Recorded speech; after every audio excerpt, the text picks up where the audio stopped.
Pociąg większy od tych flirtów, które do tej pory obsługiwały łódzką kolej aglomeracyjną.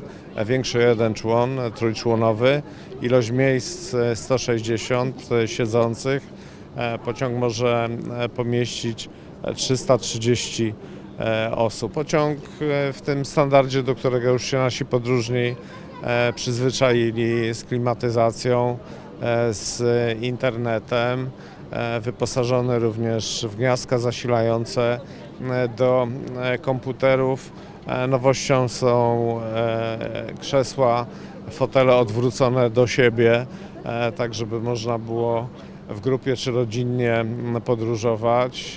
Wstawiliśmy stolik dla dzieci do gier planszowych. Obiecujemy, że te gry będziemy zmieniać i aktualizować.